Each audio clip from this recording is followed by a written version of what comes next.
caqabadii iyo horiimaha haddii aan ka warbixiyo waxaa ka mid ahaa in ay u adkaatay inaanu dadkiis maqalno.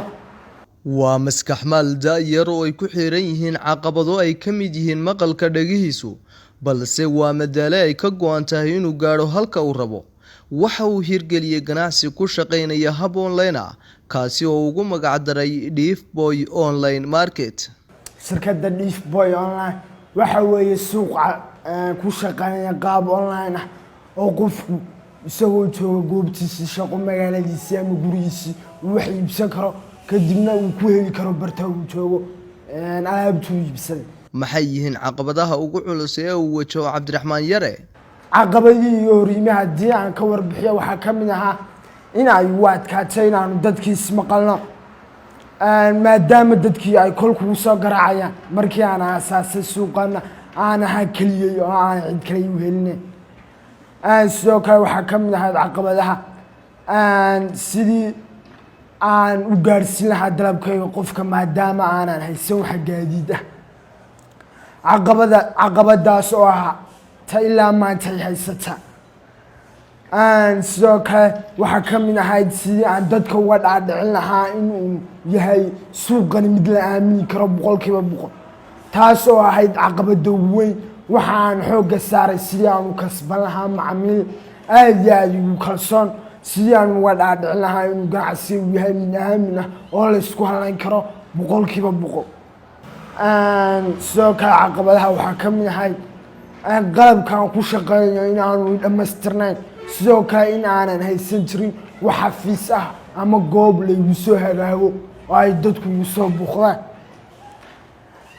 balse imika alxamdulillahi rabbilcaalamiin waxaa ilaahay mahadi ah in aan caqabadihii haystay markii aan bilowga uu ahaa ganacsiga in aan badankoodii ka soo gudbay oo aan maanta leeyahay xafiis u gaar ah ganacsigayga oo lagu soo buuqdo, in aan leeyahay shaqaale i gaar ah, in qaabkii xafiisku ii dhammaystiran yahay, in aan macaamiishii kasbaday oo ay aamineen 100%.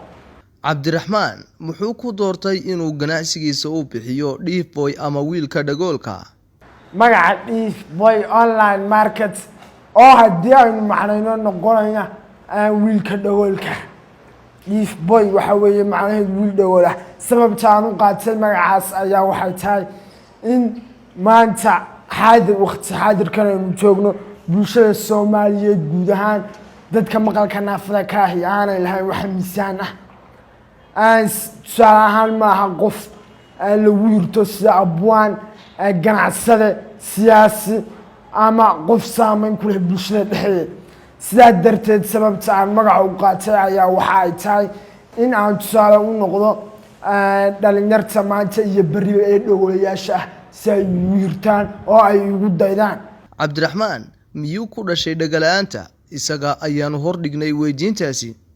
anigoo ku jira da'da 10 jirka ahna arday iskuul oo markaa ahayd waqti ku beegan 2011 ayaan dhagaha naafa ka noqday. mana aan ahayn wax igu soo booday ama wax nabar ah oo igaga dhacay ma jirin. waxay ahayd uun sidii aan u joogay uunbaa bulshadii aan la noolaa, macallimiintii waxay dhibaysay iyo qoyskayagii ayuunbaa iga dareemay oo isu dhac dhanka maqalka. aakhirkiina waxaa noqday qof maqalkiisi qayb ka mid ah waayey. markaa waxay ahayd qadar xagga Ilaahay iga timid. fursada nooceeya ayay meheradani u tahay dadka qaba baahiyaha maqalka? dadka maqalka naafada ka qorshayaal badan ayaan u sameeyey. imikadan waqti xaadirkan suuqan waxaa ka shaqeeya dad maqalka naafada ka ayaan shaqaaleysiiyey. sidoo kale dadka maqalka naafada ka waxaan ku qanciyay in ay aaminaan suuqan oo ay wax ka iibsadaan. 80% dadka maqalka naafada ka ee ku nool guud ahaan gobolada Soomaalida waxay iibsadaan wixii ay u baahan yihiin iyagoo jooga goboladooda ama guryahooda. waxaan gaarsiiyay wixii ay u baahan yihiin, waan isfahanaa, waxaan ka tiray baahiyahoodii waxyaabo badan.